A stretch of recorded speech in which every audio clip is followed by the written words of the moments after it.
Hello, everyone. Welcome to the first episode of Reviewia Talks. Uh, and today we have Ms Daniella Moorby from the UK joining us. Thanks, Daniela, for joining us. We really appreciate Hello, you taking out the thank you for time. having me. The pleasure is all ours. So, just so that our viewers have a brief background about you, Daniela. So, Daniela is a very senior, polished hospitality professional, with a very sound commercial knowledge, and she has more than 20 years of experience in leading strategic HR roles, at leadership levels. Interestingly, what makes Daniela, a very exciting person to be on our first episode of Reviewia Talks is that she knows 4 languages. She's an extremely versatile individual, and Daniela has worked across multiple countries, multiple geographies, with multicultural, multi-ethnic workforces. She has worked. In fact, she's worked with people across more than 40 nationalities, and she has worked across continents, Europe, Middle East, Africa, Asia, the US. Daniela, any continent that you have left out as yet? Well, I can tell you, I've never been to Australia or New Zealand. Okay, that is yet to be checked off your list, I guess. Yes, But but yeah, I've very bizarre places, like not, but very exotic places. I've been to Myanmar, one of my favorite destinations. wow, And wow. just before they had any tourist visas, in fact, I had a very special visa to go to Myanmar a few years ago. So, Great, great. So, I just can't tell you how excited I am and we are to have you as our first guest on this series. Uh, and just to kind of complete your introduction, you've been someone who's been very heavy on the recruitment side in HR function, and you've seen both sides of the fence, in terms of being a candidate, being on the recruitment function.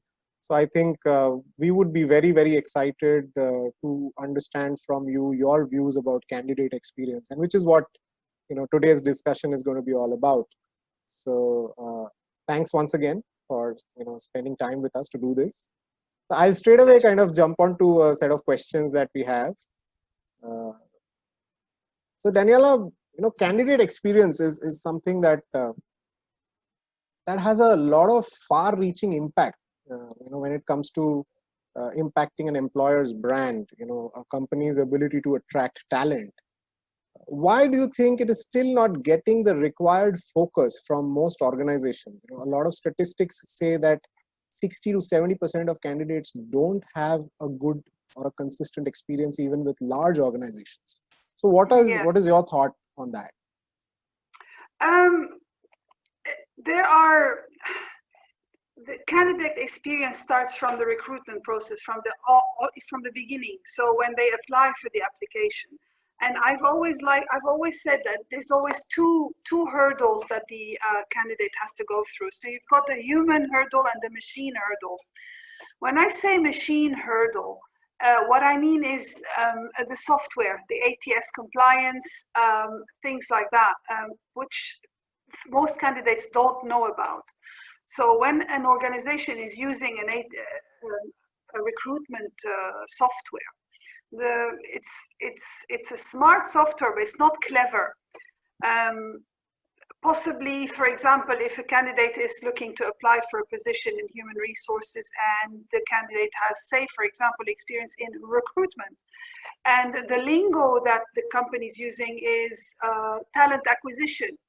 So the software is looking for someone who has talent acquisition experience, and you forward the CV that says that you have recruitment, and the software is going to say, well, she can't do talent acquisition, so she's, and then you go into the bin basically. So that is the first hurdle. ATS compliance is a big problem, and I mean there are so many softwares out there, some better than others. Big companies are working on artificial intelligence to develop those software to make them more and more smart and more versatile, to be able to differentiate between different jargons. But at the moment, it's not there yet for the most part, or those that are used most commonly don't have that. So that is the first one. So you see a job, or you know you fit, you know you're the perfect candidate for it, but you get rejected automatically. And that is, that's terrible in terms of candidate experience. Right. The second one is the human hurdle, I think. Because they are humans, I think not every recruitment is a big responsibility. I've always liked to say that human resources is one of the most honorable jobs in the world, because we put bread on the tables, in the sense that through recruitment, we offer people the opportunity to have a job and to feed their families. So there's a very, very big responsibility with recruitment. We educate them, because in hospitality, we train them extensively, but we also have schemes where the children go to school, which are financed by the company. So we put bread on the table, we educate, we give them futures, and that is a huge responsibility. But that recruiter, the person who is given this responsibility, first of all, what are their cognitive traits? Do they have the empathy? Do they have the humanity? Do they realize how important their role is? Or are they just someone who's coming in to push paper and to reach a target? That is one question I always ask. One of the ways I addressed it in one of my previous jobs is to use psychometric assessment to measure the empathy of the person who is going to handle the recruitment process, to make sure that they're not just pushing papers, that they care. Also, the person who is mostly handling those positions, the recruitment, do they have the competencies required for this job? Do they have strategic thinking? Do they have critical thinking? Do they have the psychological acumen to think, well, this person might not work in this department, could work in that one. He would be or would not be a great fit with this manager or that manager. Think outside the box. And do you have what it takes to think outside the box? That's the second one. Then, of course, they have to have skills. So do they have time management? Do they have task management, organization? Can they file their paperwork properly? Can they make sure that someone's resume doesn't get lost, but in translation? Really, really take care of every single person. And of course, the values, the sense of responsibility, the pride in their work. Those are all things that are not necessarily a given. But they are an extremely important factor in candidate experience. Unfortunately, you can neither 100% rely on the machine, and you can't rely 100% on the human either. Do you know what I mean? That's where candidate experience lacks. Or those are, in my opinion, the fundamental reasons why they can lack. Got it. Thanks for that. I think that those are very useful insights about the machine and the human interface, having certain gaps due to which candidate experience gets impacted. So just expanding on that, do you want to kind of add some more common reasons that you have seen which causes inconsistent candidate experience as per you? Yes, there was one of the questions that are very, that comes out a lot is, it's the culture of the company.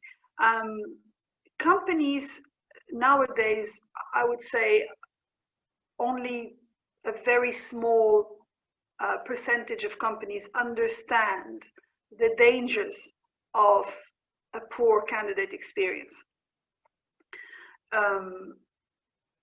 Maybe in the 80s, in the 70s, in the 90s, culturally we were a little bit different. Nowadays, the younger generations are more inquisitive and a lot more demanding. You can't get away with what you got away with in the 80s as an employer. And this is something that, unfortunately, most companies are still run by the same people that were running them in the 80s. They're still running them now, if you know what I mean. Or Right. for the most part, they still are. And I think they haven't adapted, and they haven't understood, and they haven't taken into considerations the generations X, Y, and Z, and more. And they're still very reactive in that respect. And they do not understand how brutal an immersion into a role can be for a candidate. And just, and there's also a lot of the mentality that, oh, be grateful you have a job. Yes, of course we're grateful to have a job, but that doesn't mean that you need to make it as awkward as possible. There are things that can be done. I will give an example of one of the roles that I had and what we used to do for candidate experience. I mean, we went to the length of, for example, I would travel extensively and do, overseas recruitment, and I would have 3 months to get 600 people in, boots on ground, with visas and everything, to Dubai. And obviously, when I came back from my travels, it wasn't just a matter of just bringing them over. There was so many things that had to come to play. Their accommodation had to be ready. We had to get them, the furniture. We needed to make sure they had suitable accommodation. But also, what we did as well was we went the extra mile. So we made a deal with the telephone company and got everybody free SIMs and pre-charged them with enough money for them to call their families and have a couple of days of data until they get sorted. We had cash waiting for them as a salary advance, so that some of them might come and not have anything. We had their uniform measurements taken while they were still there waiting for their visa, so that they had that. And then their onboarding procedure with the whole immersion into the role. The training was about a whole week, 7 days of hundreds of people being paid salaries for 7 days, including breakfast, lunch, and dinner, and meals, and everything else, just to make sure that everything was covered. So they had to be, they had to meet their department heads, they had to meet the people in HR. There was employee manuals that were distributed and explained. There were team building exercises. And that's all within the first week of them arriving. They had a welcome to Dubai course where they understood, they were introduced to the cultures and to the culture and the values of the Emiratis, etc. I mean, everything that we could think of, we did to make sure it was as easy as possible. And even then, I'm sure it was still difficult for them. We had a buddy system, you have to do what you think is right, anything within your means, to look after your people, and hope that they will be grateful in return, of course. Then again, if you do all that, you've done all of this, and then you throw them in a department where they have poor leadership, it's like you've done nothing. So intricate, do you have everything in place? Is everything, is the culture of the company in place? Are the systems and processes in place? Is everybody trained? Do we have the right leadership? Do we have, is everything in place for this person's immersion into the role to be as pleasant as possible, or as not painful as possible? Yeah. Great. I think we got the picture. The point that you made about culture not changing over the 80s and 90s, and employers not being sensitive to the fact that now they can't get away with certain things, when it comes to candidate or employee experience. I think that's a great point. That is something I'm sure a lot of organizations do not understand. So what you brought out on that, I think that was very, very insightful. So my next question, Daniella, is we have seen candidate experience, unfortunately, is still an issue across geographies. But we are very keen to understand, there are certain cultural nuances specific to geographies, or certain issues which are very specific to a certain geography. Given that you have extensively worked across various countries, it'll be great to hear from you. What have you seen, that are possible loopholes which result in negative candidate experience because of the culture which is different in a certain country or area? Can you give us some examples? That's that's a bit of a a difficult topic. There are I'll give you an example. Yeah. So in India, it is till now, again, just expanding from what you said about leadership not understanding what needs to change. 15 years back, 10 years back, it was okay for an interviewer to ask a female candidate whether she is married or not. If she is married, if she is looking to expand her family. But now it is not on. You can't get away with a good candidate experience if you end up asking such questions to a lady, because it has nothing to do with her ability to do well in the job. So this is something which is very specific. So now I know that legally in certain geographies, like what I've heard, that in the US, you can't ask these questions. But India, it is definitely not something that people are okay with, but this is definitely a practice which is happening today, and it results in negative experience for candidates. So I'm looking for such examples if you have any. Yes, definitely in the Arab world, you can get away with pretty much everything. Some countries more than others, but again, it is policed by the company culture. So the companies where I worked, I'll give you a horrible example. In fact, I had a director and a general manager, in fact, wanted me, they wanted hostesses for one of their restaurants. And they asked me to bring them pictures of the person from top to bottom, the whole body, the whole picture, full-length picture, before they made their decision. And I'm a director of HR, and they got a bollocking for that. I was not impressed, and I absolutely refused to do it. I said, "Don't you dare ask me something like that." But you will have people who will try to take advantage of the system, allowing it, and the country that allows it. There will be. I know in Kuwait there are some horror stories, absolute horror stories about, even now during COVID-19 and way before that, companies that didn't pay the rent and staff were thrown on the streets, some horror stories. But again, those are things that not everybody does that. And it's leadership and the culture that polices it. If the government doesn't police it, then the culture will police it. So when I worked in the Arab world, I never allowed any of my staff to ask someone whether they're married, whether they want to have a child, just because I don't want to pay their maternity pay, for example, or things like that.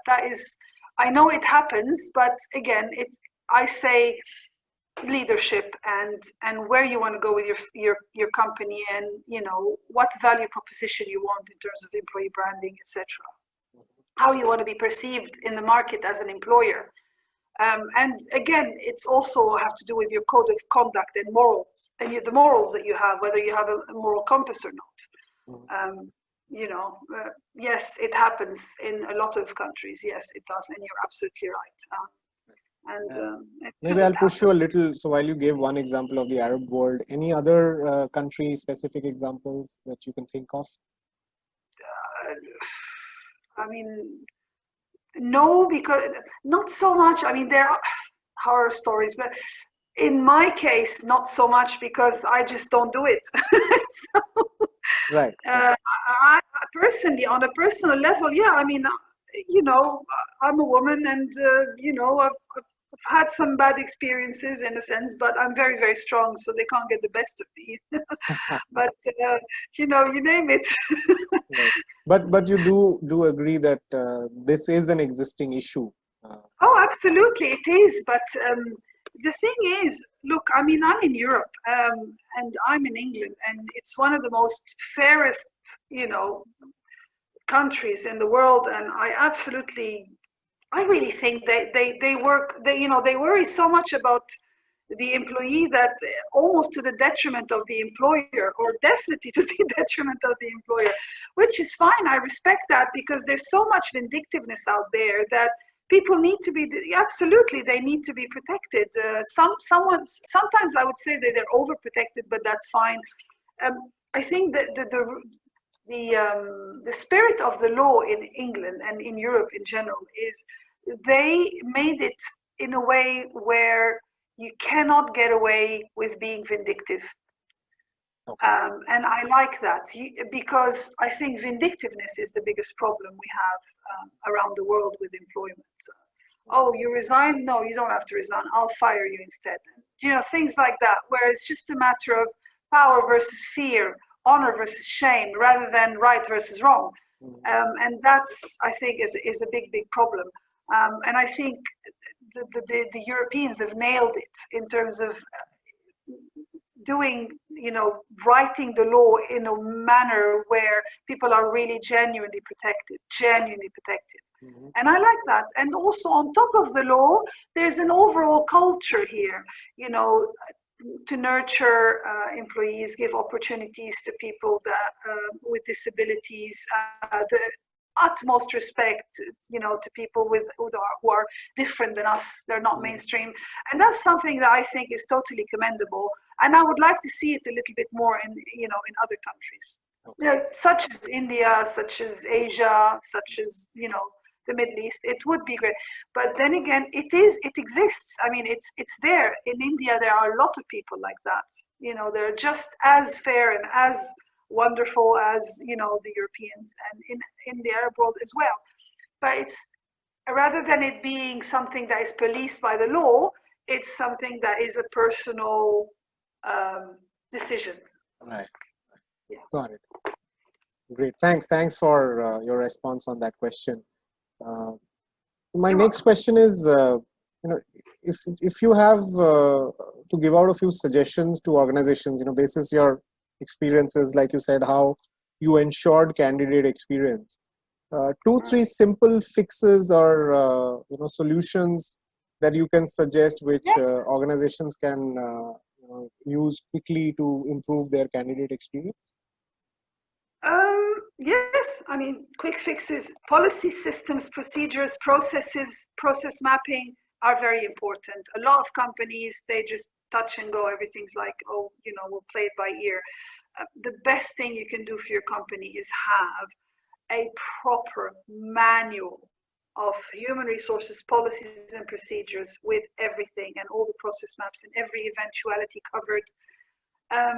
What I have done and what I specialize in doing, so this is my forte as Daniella, is this is what I do. I create those kind of manuals.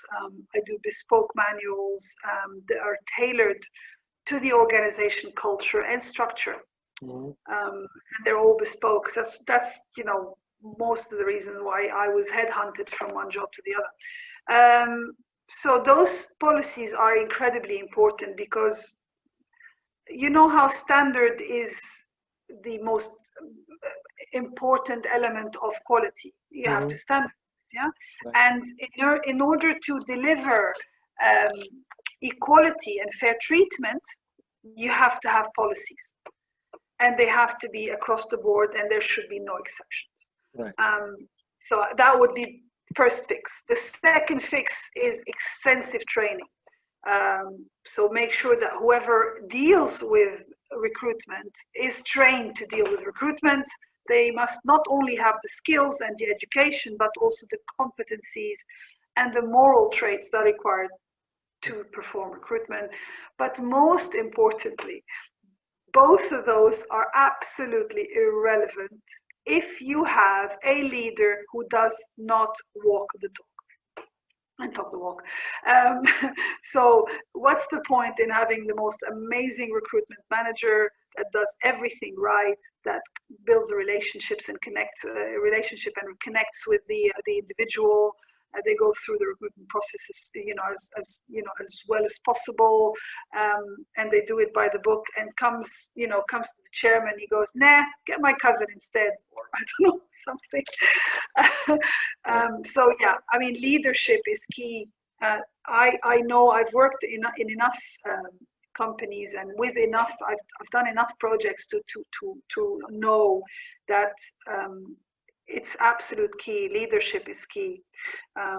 There's a lot of companies, unfortunately, that put values and vision and mission on a poster on the wall for marketing purposes, and they don't walk the talk. And the good companies are the ones whose CEO, COO, CFO, chairman actually believe what they're talking about. They know their values, and they live by their values. And that's the only way that those values can reverberate across the organization, from the top to the bottom, and left, right, and center, if you want. That's the only way. There's no other way. Got it. So there are no quick fixes. While there are fixes, but they need to be fundamental, like you said. Yeah, I mean, there are some little fixes, like you said, like processes, a software here, a software there, but no. But I completely get what you're saying. It has to be far more fundamental than just processes. Oh, absolutely. Yes, absolutely.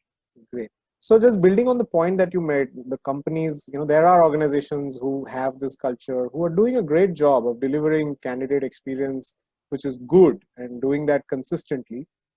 However, maybe we don't hear more about such companies or such experiences. So do you have certain views on how such employers can showcase the same to improve their employer brand? I'm sorry, showcase what to improve their employer Showcase brand? The fact that they are now delivering, positive candidate experience. So we hear a lot about employee engagement, employee experience, but we don't get to hear too much on social media about, okay, ex-employer, is kind of getting, Yes, and that's why I like Reviewia. I think it's a brilliant idea. It's just one of those things. I think equally we should have a website or social media platform that allows actually hotels and restaurants to talk about their horror guests, because they exist. Oh my God. But jokes aside, yes, absolutely. They need to be taken to task. They need to be taken to task. They need to be named and shamed. Absolutely. And not only just employers, recruitment companies, some of them need to be named and shamed. I know so many that are they're very, very transactional. They absolutely do not care. And yeah, I think, look, I mean, at the end of the day, hotels, for example, they tremble from TripAdvisor and, the reviews on TripAdvisor. And unfortunately, it got so bad that now we're constantly blackmailed by guests. So if you don't give me a discount, I'm going to go and say you're this and say you're that. But at the end of the day, it's almost,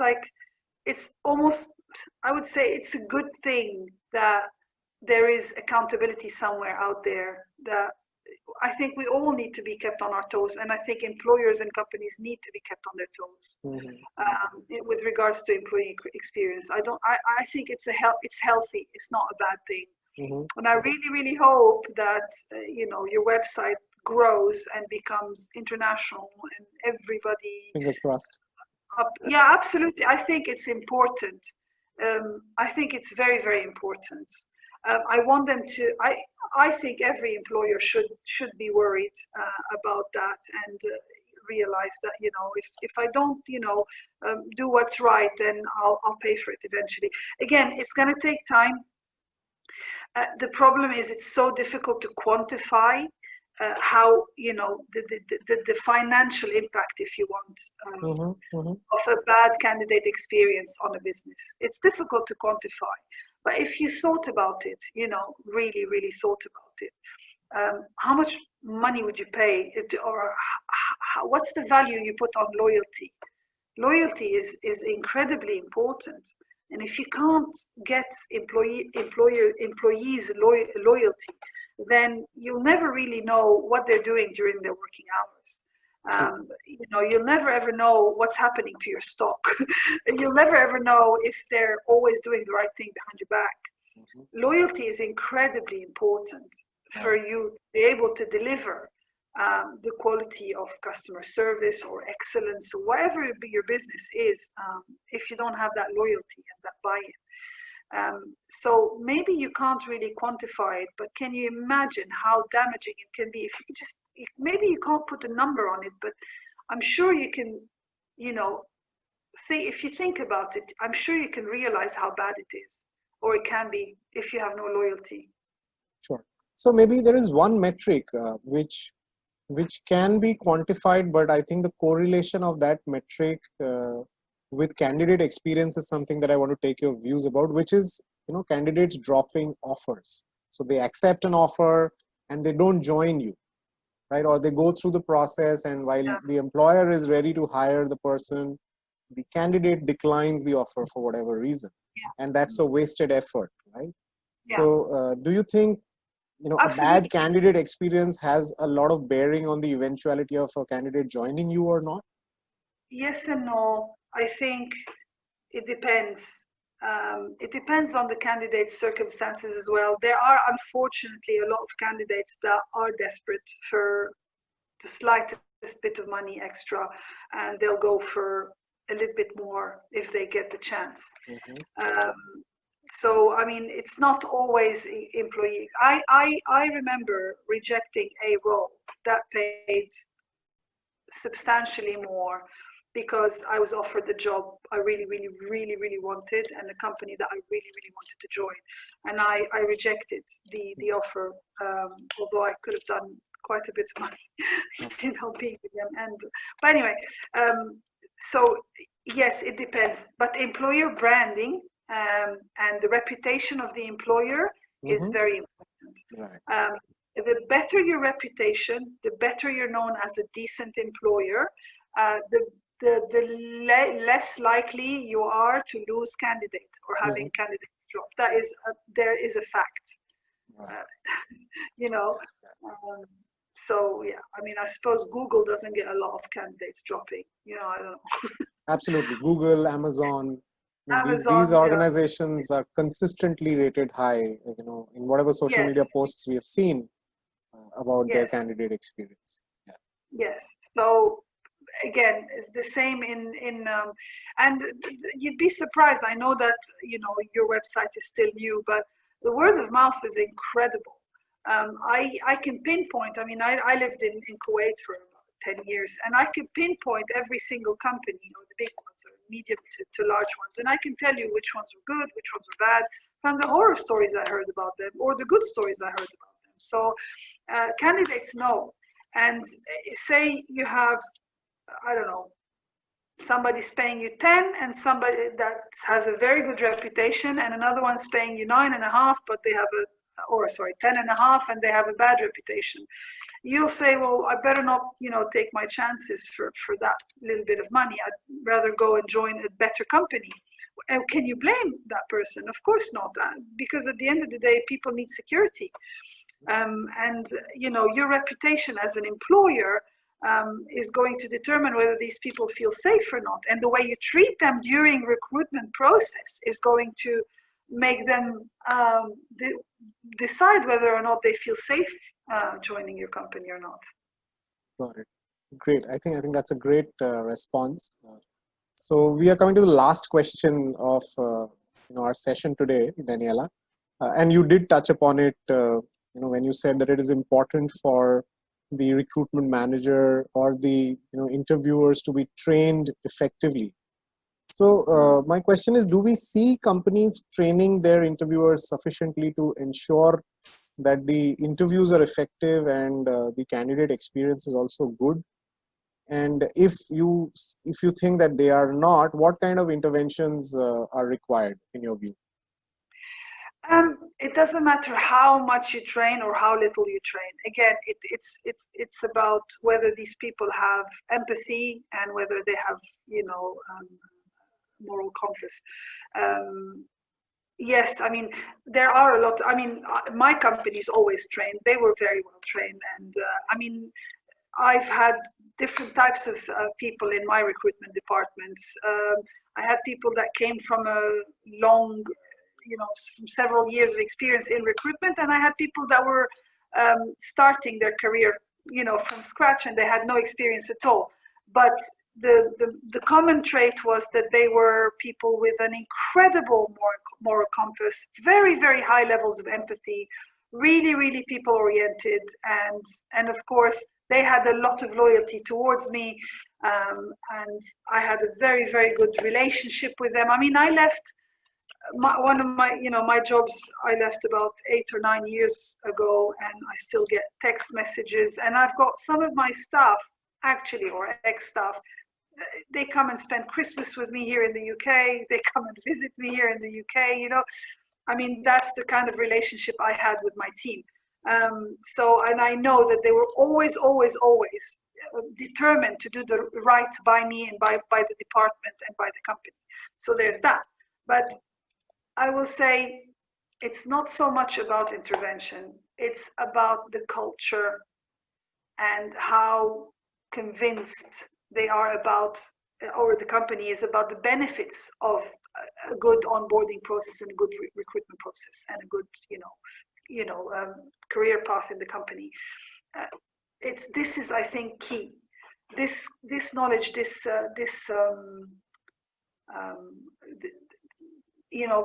being a principle in the company, or something they absolutely want to see implemented, is the most important thing. This is what's going to determine whether or not they are going to be able to deliver what, candidate experience. And if they don't, then more fool them. Literally more fool them. I know that you can't quantify how much you lose if an employee works for you and doesn't perform or doesn't have loyalty, but I can tell you, you can very well quantify turnover, and turnover costs the company. I mean, the cost is backbreaking. It's absolutely backbreaking. Yeah. So more for them, and the sooner they realize how important it is, the better for them. That's all I can tell you. Right. Great. I think these were great insights from you, Daniella. That was pretty much the last question for today's session. I just want to say one last thing. Sure. I mean, we're putting a lot of responsibility on the company, but to be fair as well, some people are difficult. It doesn't matter what you do with them. Yeah. They're never going to be grateful. Correct. And also we need to take into consideration COVID-19, the financial state that these companies are in. People are, have laid off a lot of people, or people are on furlough at the moment at home. So some companies have 500 employees, but they can't pay for the entirety of the HR department. So you have a HR department with 3 people, for example, for 500. And so that also takes its toll on the quality. Sure. But that, we have to make allowance to that. I mean, me personally, when I was recruited for this job, I mean, that poor lady that did my onboarding in HR, I still feel sorry. She works so hard. She works weekends. She works 12, 14 hours a day. She did her best and she did great. But, we also have to, as candidates, we also have to put ourselves in the shoes of those companies that are making some serious, substantial sacrifices to keep the jobs and not lay off staff. Right. I think that's a great point, and as you said, it has to be contextualized, given the current situation, COVID-19. Yes. Yeah, and as you said, we will always have some people who would never be grateful. But I think that the core message that you gave is, if you have the right kind of culture, what I got from your views, mostly you will get, you'll end up, creating more loyalty, creating more positive word of mouth. Yeah, but there are people that it doesn't matter what you do, you'll never be able to create that loyalty. Right. That's something that we need. I mean, just in the purpose of being fair. Sure. But that doesn't mean that we don't need to try, mm-hmm. and that doesn't mean that we don't need to be consistent, and that doesn't mean that we don't have to have very high ethics.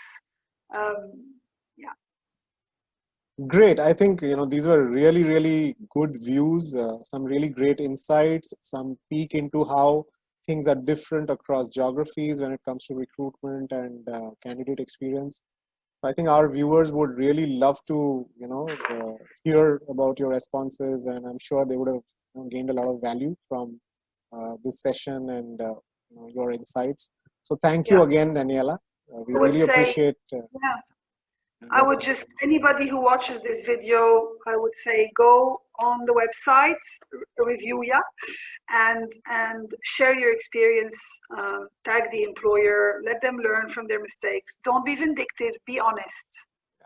And also give the thumbs up, wherever it's great experience. Yes, and also absolutely, yes, give the thumbs up if they've done a good job, because that's gonna also make them want to do even better. So yeah, that's it. Thanks again, Daniela. We really appreciate it. Thank you so much, and you have a good day. Pleasure. Thank you. You too.